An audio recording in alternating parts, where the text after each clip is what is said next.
Resident Evil Requiem has two protagonists, and one of them is obviously powerless. Is it Grace, a young FBI agent who trembles through every room she enters, or Leon Kennedy, for whom all this just seems another day on the job? The assumption writes itself. I spent large chunks of this game dreading going back to Grace, whining, "I don't want to do this," while doing it. Eventually, I realized after reaching the game's final act, my assumptions were used against me. Who is saving whom completely flips. Not because Grace becomes an action hero, but because the game manipulates how you experience both types of horror protagonists, switching back and forth in a way that's jarring on purpose. Through first impressions, empathy, trauma, and what Greek mythology has to say about the two-facedness of hope, the game challenges your instincts about who's actually weak from the moment you pick up a lighter and a bottle instead of a gun.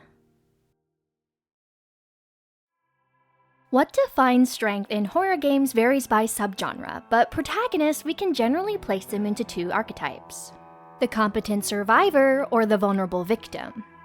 Traditionally, Resident Evil games are about the first. These are characters who have skills that allow them to pivot within a physical role. They're the ones who might be facing a much stronger enemy, but who are competent enough to keep surviving with what little skills they do have, and either improving on them or picking up more along the way. For these characters, the player feels in control, making fear spring from the pressure to optimize your strategy for fighting back. This contrasts with the second, the vulnerable victim. These are characters like in Silent Hill who are sneaking and running to conserve resources for when fighting is unavoidable, or Amnesia who can't fight back at all. They rely more on puzzle solving than physical ability, so when we play these characters, we feel helpless, navigating an environment that is wholly unpredictable and wants nothing more than to see us die if we fail to think fast enough. Deciding which category a character falls into is intentionally determined by the creators using agency mechanics. These are the various systems designed to constrain player actions and their sense of control during gameplay, like how easy it is to find resources, how slow or fast you move, limiting how much you can see, and how players interact with their environment. Most importantly, in horror, we rely on the unfamiliar to scare us, leading to things like flickering lights, fake enemy sightings, sounds that aren't quite matching up to your surroundings, the things that put you on edge. When we start Requiem, most people familiar with the series automatically assume we'll be another competent survivor. It's the first of many misdirections throughout the story as we're introduced to Grace as an intelligence analyst working for the FBI, investigating a mysterious death at the Wrenwood Hotel where her mother died 8 years prior. She's soft-spoken, nearly stuttering, fidgety, and uncertain about many things, but she's with the FBI, so she must be a competent survivor, right? Well, there are many things to praise about Grace, but fighting isn't one of them. In the first 40 minutes of the game, we see every source of safety stripped from her. First, it's her mother, who we learn was killed in front of her, then a police officer who was concerned for her, then her freedom when she's kidnapped. Her sections of the game are terrifying. Grace might know how to use a gun, but she doesn't have the confidence to use it well, nor does the game make it easy for us to find ammunition. These agency mechanics deliberately limit what Grace can do, connecting to why we play her in first person, leaving no distance between us and Grace's fear. This intersects with empathy mechanics, another aspect of video games that, rather than controlling what you're allowed to do, influences what we feel as the character. Like when Grace raises her gun, her hand trembles, and so does your aim. The difference in empathy between the two protagonists is what's responsible for the whiplash when you've settled into Grace, and then the game hands you over to Leon. Our impression of Leon, who has kicks so powerful he can pop a zombie's head like a grape, and a weapon that turns necks into fountains, is that he's older and seems more tired than in previous games. He's still so powerful it's comedic, handling the undead raging through traffic like the veteran he is. There's even a classic health bar for him because the game wants us more aware of his physical state. While the agency mechanics hold Grace down, Leon is given plenty of space for weapons, attachments, and kill-based rewards. And where empathy mechanics put you inside Grace's trembling hands, Leon's third-person perspective keeps you at a comfortable distance, letting you enjoy watching him at work.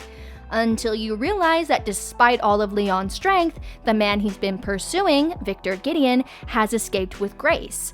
We also quickly find out Leon is running out of time, sick with the same illness recorded on the body Grace was investigating. You feel certain by this point that Leon is the stronger protagonist, but for how long? Leon's reliability is one of the many things we expect to be true in the world of Resident Evil, but Requiem often leads us to assumptions like those we subconsciously lean into as we settle into Leon's capable hands and are pulled back to throwing bottles and looking for buckets of blood to destroy enemies. Our initial expectations are influenced by Gideon, and how he tells Grace she's special, she's the chosen one. He's fine with carrying her unconscious body around in public and will happily inject people with the virus to use as decoys, not only for Leon, but for us as well. Since its earliest entries, the Resident Evil series has defined the rules of bite equals infection equals transformation, with a clear cause and effect that players have internalized across decades of games. When Requiem withholds information, it lets us assume those rules still apply while it quietly doesn't follow them, exploiting not only our expectations of what strength means to its contrasting protagonists, but our trust in the laws of its world. The game's smashing of expectations carries through to Rhodes Hill, where Leon and Grace are on opposite sides of the same trap and start switching between them. How the game handles their sections is hinted at by how each of them arrived at the sanatorium. For Grace, she wakes up upside down, already a captive. She uses her smarts to free herself, knowing she needs to stay hidden, but not even the shadows are safe from a giant creature who happens to be one of the many experiments in the facility. Leon arrives willingly, welcomed as if he had an invitation from Gideon himself, knowing it's probably a trap, and becomes a captive anyway. At the end of their first interaction, Leon again willingly gives his best weapon to Grace before we don't see him again for a long time. He's always trying to save others, and he already knows that if he fails to find a cure, that gun isn't going to help him anyway, which leaves Grace alone, with his weapon and none of his confidence to find a way out of the sprawling facility and carve out survival from nothing among enemies who play their own role in forming our assumptions of her story.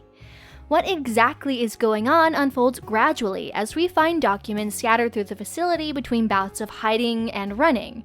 According to them, the T-virus, the virus of the original series, is capable of transferring memories and experiences through infected blood, which was the basis of experiments conducted by Gideon's idol, Oswell E. Spencer, the mastermind behind Umbrella and the man responsible for the infection that destroyed Raccoon City and Resident Evil 2, the same game that introduced us to rookie officer Leon S. Kennedy, attempting to use infected blood to transfer his consciousness to clones, and Gideon's theories position Grace as either one of those successful clones, carrying Spencer's memories inside her, or the original upon which all the other clones are based. Either way, he believes something in her blood is the key to releasing Elpis, Spencer's final project. It's built up to seem that Grace has some great potential, we just haven't unlocked it yet. The visible proof we get of this is walking the halls of Rhodes Hill itself. For the first time in the series, the general infected retain something of who they are. There are smiling ladies who just want to sing and scream, maids so obsessed with cleaning they want to polish your face off, butlers who get pissed when you leave the light on, a construction worker telling you helmet on, and even former patients who just want a little peace and setting them off can kill pretty much any other zombie, even giant ones who barely fit through hallways. But most of these enemies only hint at Grace's specialness by piecing together the connection between infected blood and memories. We aren't convinced of anything until we meet Emily, a little girl whose resemblance to Grace is unsettling. In documents, the staff speaks badly of Emily. We learn she's the result of Gideon attempting to replicate Grace's genetic information. Additional documents also clue us into the origins of that giant creature known as the Girl, being another clone, who hates light and still seems obsessed with collecting dolls, much like her original self. Despite what the documents say and our interactions with the Girl, Emily turns out to be perfectly sweet. She's even more scared and uncertain of what is going on than Grace. Not to mention her inability to protect herself makes Grace, who barely survives, her protector. Still, wherever we bring Emily, there's no way to do it except to hide and sneak. Grace's strengths in all of this look nothing like what we expect from Resident Evil. Other games in the series have been more action and task-based. In many ways, it resembles Resident Evil 2, which was basically a giant escape room. But to look at the approach to Grace's empathy and agency mechanics, we'd be better off looking at games like Amnesia that remove combat entirely. According to Amnesia developer Thomas Grip, he noticed when players had weapons, they defaulted to killing. The strategy followed what we do as Leon, where if he's got the space, we're packing enough ammo to smoke any unfortunate dead bastard that crosses our path. If these weapons are taken away, we start noticing the environment more. By eliminating problem solving via violence, which Grip notes chips away at the make-believe, and without a sense of power and agency to fall back on, it reorients the player into emotional engagement. In these games, the question flips from how do I defeat this to how do I survive this? Grace asked that question the entire game. Her reactions are what we would say in her place if we were also locked in with a bunch of zombies. She relies on being sneaky, but breathes really hard. She praises herself for small victories because they're her first and might be her last. She winces and grabs her back after being thrown against a radiator because she's a real person in a real body, and real bodies get hurt. The little skills she does have are improved through finding coins, solving combinations, or finding lost items, and earning upgrades through a system that feels like a game within a game. And since you're in first person, everything feels slower, more immersive, with a limited view of what's going on around you. When we finally get back to Leon and a very handsy Gideon, it's soon another fight to the death. And unlike Grace, there's no avoiding it. It can be overwhelming, but Leon's cool, collected snark that we love does a great job of putting us at ease. Not to mention, Leon barely makes a sound. Situations where Grace and I were screaming in terror get barely a grunt or maybe a sarcastic one-liner from him. Rather than freaking out when a zombie gets the chainsaw, I started reacting with, "But I wanted it!" As the third-person perspective did a great job of reminding me it was just a game. This difference in perspective is important for differentiating their emotional experiences and for building tension. In Grace's case, the fear is, we're in danger, while Leon's fear is, they're in danger and I must help. The scariest part in the entire game is from Grace's perspective, right after we've been playing for a while as Leon. When we come back to her in the basement, you've just gotten used to fighting back and you're not ready to feel powerless again. This is where I kept repeating to myself, I don't want to do this, I don't want to do this, I don't want to do this. But I did it. I solved a puzzle to save Emily while keeping the lights on to hide from the girl and killing zombies without attracting her attention. We're with Grace barely scraping by, then Leon, who is a badass, switching back to Grace, horrified by her lack of abilities, and then back to Leon, who feels superhuman. The jump to first person after playing in third person for a while makes a 5-second chase last an eternity. This manipulation of our emotions includes the stakes that lead up to the end of their time at Rhodes Hill and the death of Emily. An event that showcases the quality Grace and Leon most share is guilt. Both regret being unable to save people, and though they are both fundamentally good, these feelings cleave them apart. Their responses to Emily's death feel jarring because it reveals their different trauma responses. We see Leon externalizing, pushing forward, always focused on surviving. Grace internalizes, laying everything on herself quietly. They close out this section of their adventure headed back to where all of this started.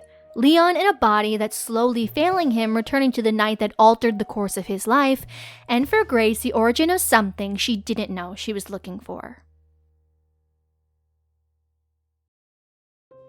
For those of us who have played previous games, returning to Raccoon City is cathartic. It brings us back to what the city means to Leon and his version of strength, and even further to the man responsible for pretty much all of this, Oswell E. Spencer. As one of 3 founders of Umbrella, Spencer's ultimate goal, as stated in court records following the Raccoon City incident, was to bring about the viral evolution of the human race. His version of Umbrella conflicted with his co-founders who wished to use the company to create bioweapons to generate wealth. Spencer intended to use their data from unethical experiments to mold an immortal utopia for a new race of humans with him as its ruler, or more like a god. Due to all the infighting, including Spencer having his rivals assassinated and forming ties to the government, Umbrella grew so large that Spencer could no longer control it.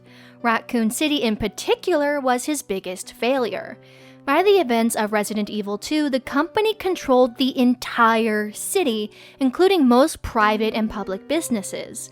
Not surprising when you see how little effort the company put into containing the outbreak of the T-virus as opposed to collecting data. The city became just another thing Spencer couldn't control, actively 1,000 steps behind what he wanted to achieve. You can't exactly be a god if your followers are dead. So the old man had washed his hands of the company by the time of the outbreak and pursued working at ARC, his private laboratory beneath Raccoon City and the mysterious Elpis project. A project not everyone was ready to let die. As a researcher under Umbrella, Gideon idolized Spencer, though he never worked directly at ARC. When Umbrella collapsed and he was called to testify against the company, Gideon went missing and pursued what he believed was Spencer's hope, a pursuit that led him to kidnap Grace. Most Resident Evil games are the direct result of Spencer's actions that Gideon so idolized in Umbrella's presence in Raccoon City. These events, known as the Raccoon City Incident, culminated in a massive loss of life were concealed well, as the public information consisted only of a riot, a radiation spill, and an apparent outbreak of skin disease. Those still willing to enter the city, like Leon arriving late to his first day of work, were immediately met with the undead. Resident Evil 2 was for Leon a brutal, transformative baptism by fire, taking him from an idealistic, naive rookie to a battle-hardened, traumatized, highly skilled government agent. The horrors he witnessed, including the loss of nearly everyone he knew, created deep psychological trauma while hardening his resolve to fight bioterrorism. By Resident Evil 4, he'd become more jaded and numb, facing life-threatening situations with one-liners many interpret as a coping mechanism for his PTSD rather than a genuine lack of fear. Now, in Requiem, we return to where it all started. It's a mix of emotions seeing the police department again, especially how much is decayed. Recognizing the rooms and hallways, the puzzles, the music incorporates elements of the original soundtrack, surrounding you in an overwhelmingly nostalgic atmosphere. It felt like coming back to a time when Leon was like Grace. Seeing Leon so fragile now, coughing and getting dizzy after everything he's been through, reminds you of how inexperienced and young he was in Resident Evil 2. When we've played as Leon in other games, there was this illusion of invulnerability around him. Other than the few times he chooses to mention all he's lost since his story began, we've largely been ignorant of how much all of this has affected him. Coming back to the Kendo gun shop makes it obvious he remembers every person he couldn't save. Kendo blamed the Raccoon City Police Department for failing the city, before taking his daughter off-screen to end her life before she turned, and then his own. 28 years later, Leon finds a prescription for medicine from Umbrella, likely a placebo or failed antiviral, as Umbrella's primary goal was not to save citizens, but to monitor the virus's effects for as long as possible without intervention. There was never anything Leon could have done back then. Thankfully, he got progressively physically stronger, but he never recovered from his emotional wounds, and coming out of Requiem better than he went into it required taking away that strength, breaking down what he'd become so that the ghosts of his past could finally be released. For Grace, it's harder to say what she's looking for in Raccoon City. Mostly she seems hopeless, grasping for anything that will give meaning to her life thus far. This is where Grace is directly told that the clones, including Emily, were supposedly made after herself, the original. We play as a child thinking it's a younger Grace, even though we learn by the end of the flashback the girl's name is Chloe, and their ages absolutely don't match up. The flashback takes place in 1990, and Gideon's own records place Grace as a child or baby in 2004. Emotionally, playing as Chloe doesn't feel that far from our experience of playing as Grace, so it makes the connection feel believable. It's also interesting that the villains in this part are basically other clones, making Grace feel even worse about herself. She faints when Zeno tells her to look to the future, but what future? She thinks she's fucked up everything just by existing. The quality Grace and Leon most share by this point is guilt. The age at which they first experience serious trauma may explain, though, why they express it differently. Leon was 21, still young enough to be unequipped to deal with it, but as any competent survivor, he had some skills he could fall back on. This led to his avoidant style of PTSD, where he thinks being proactive is the only answer, and he alone is responsible for solving problems. Grace was basically a child. The abrupt loss of her mother in front of her likely resulted in a freeze where she never feels safe, constantly overthinking, hesitating, caught up in cycles of blame she can't snap out of. She feels like a vulnerable victim who can't protect herself despite trying and drags other people down with her. Following their time at Rhodes Hill, they come to Raccoon City carrying different wounds. For Grace, it compounds what Rhodes Hill already started, collapsing under the weight of confirmation that this is all her fault, just as she always feared. For Leon, Raccoon City is where his avoidance finally runs out. He slows down at the police department for the first time, really taking in what happened to him and the life he lost. Neither of them comes out of this story the same way they went in, but it isn't until they enter ARC that they have to see what they're capable of when their roles are reversed. Powerless and weak aren't the same thing. Someone can be strong but still be powerless given a situation. Like agency mechanics in games, it's about a lack of control, where sometimes you just have to wait it out. Weakness comes in various forms. It's a trait. Something not necessarily easy to change, but entirely within our power to attempt to overcome. Both Leon and Grace face moments of powerlessness, and they are both weak and strong in different ways. At the start of Requiem, Leon is absolutely a strong, competent survivor just as he's always been. And that question we asked ourselves, but for how long, is finally answered by the time he reaches ARC. Initially, he puts up a fierce opposition to the Connection soldiers, but as the last stage of his illness kicks in, he fails to face Zeno. The character we've relied on for laughs, comfort, and his so powerful it's nearly comedic way is weakened.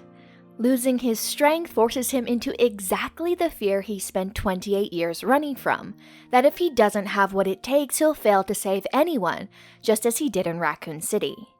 And the only person who can save him at this point is Grace. She might be braver, but she's certainly not strong, so she saves him with the only method at her disposal, threatening to kill herself. She delivers them from a powerless situation into one that looks bleak, but with the wiggle room for overcoming it. Leon initially rejects her help. His fear tells him the only way out is through, but he physically cannot open that path, so he really has no choice but to take Grace's offer. She moves through numerous monsters using her sneaking, succeeds, but they get separated again. And alone for the first time in a while, Grace is left with the opportunity to find the answers she's been looking for about who or what she is. After all, Leon's the hero, and Grace is just, well, whatever she is, we're never told for certain. As a child, Grace might have been injected with Elpis, Spencer's powerful antiviral that not only immunizes, but reverses mutations. Spencer might have synthesized the cure from her natural immunity. She might just be entirely normal. Either way, she was adopted as a baby by Spencer, who called her his blind hope. While some might feel dejected knowing they aren't some chosen one, Grace seems to take comfort in it. The guilt Grace has been carrying for her mother, for Emily, for the destruction of a city long before she was born, turns out to have never been hers. And with nothing left to lose and no grand destiny to fulfill, she makes a choice that is entirely her own. She chooses hope, which, as it turns out, isn't as always as positive as it seems, and is a concept older than Umbrella, older than Spencer, and older than any of this. In Greek mythology, Pandora opens a jar and releases all the evil into the world. What remains inside is Elpis, hope. As cliché as that sounds, scholars actually debate whether it was a gift or cruelty. Because while hope can be a light in the darkness, it can also keep people enduring suffering instead of escaping it. Leon's avoidant PTSD is a form of hope. If I keep moving, things will be okay. Grace's freeze is also a form of hope. If I appear weak enough, no one will hurt me. But both are ways of clinging to something that feels like safety while avoiding confronting the thing that actually scares them. Hope, as it turns out, is just as easy to weaponize on a global scale. It's hard to look at Spencer's actions and not recognize them for being exactly that. Elpis is sealed inside a computer system called Pandora, in a facility managed by an AI called Noah.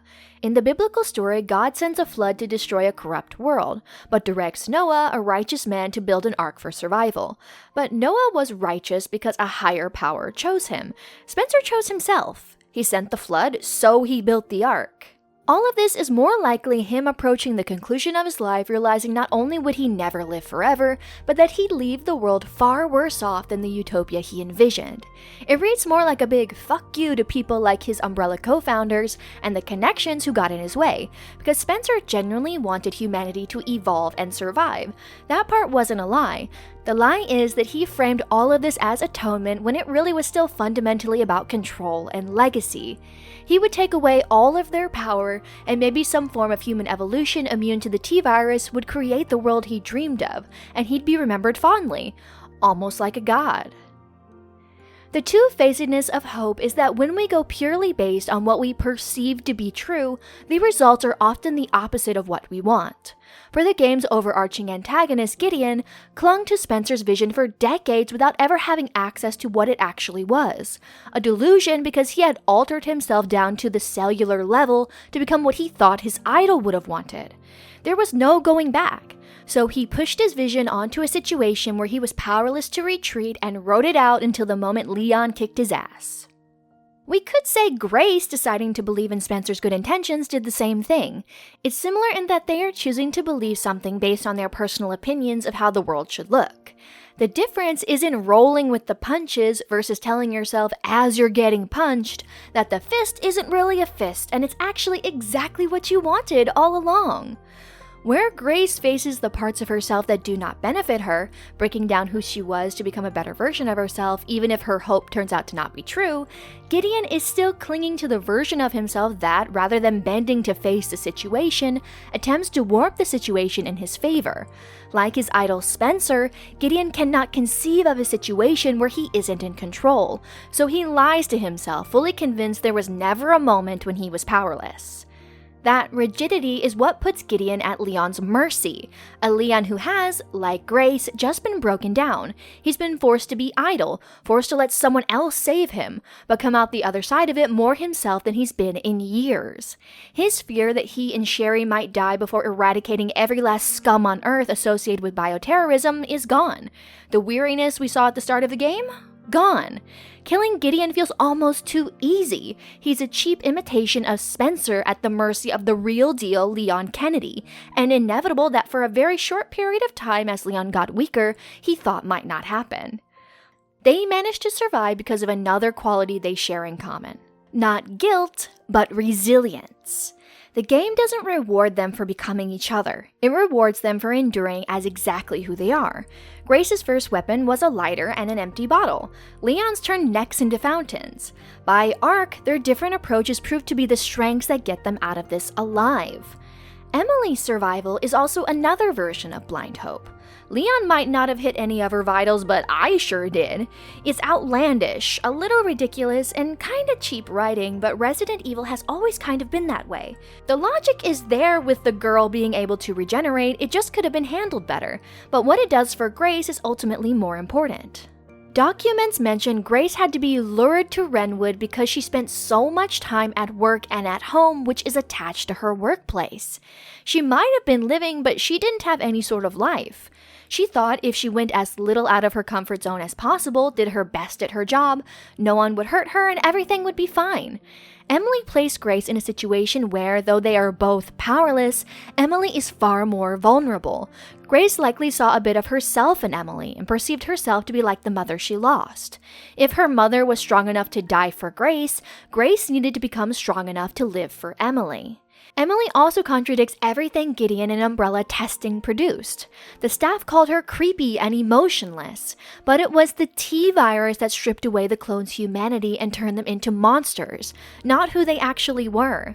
In previous games, you hardly think about how these mutated creatures used to be a person, that there might be a bit of them still in there. There were hints if you listened really closely, but the zombies at Rhodes Hill, we see them as physically strong enough to rip us apart, but also if that person is still in there somewhere, they're utterly powerless to do anything to stop themselves. The true measure of strength in Resident Evil Requiem was resilience, and the acceptance of a past self who was absolutely weaker. A rookie who showed up late to the worst night of his life and spent 28 years becoming someone who could go back and finish it. And a frightened young woman who could barely hold a gun, who spent this whole story learning that the things that made her feel most powerless were never her fault to begin with. What they shared was never strength in the way these games usually present it to us. Leon and Grace could have easily remained powerless too. It was in the decisions, again and again, to choose the light, when it might have been easier to sneak through the shadows and ignore the monsters pursuing them. I write more about stories like this over on my Substack, and if you'd like to support the channel with a coffee, it helps keep things going, but honestly, just being here is more than enough. So if you've made it this far, thanks for staying in the light with me. And if you've ever felt powerless and mistaken it for weakness, ditto. That's why I'm Pickle Ditto, because whatever storytelling pickle you're in, I've probably been there too.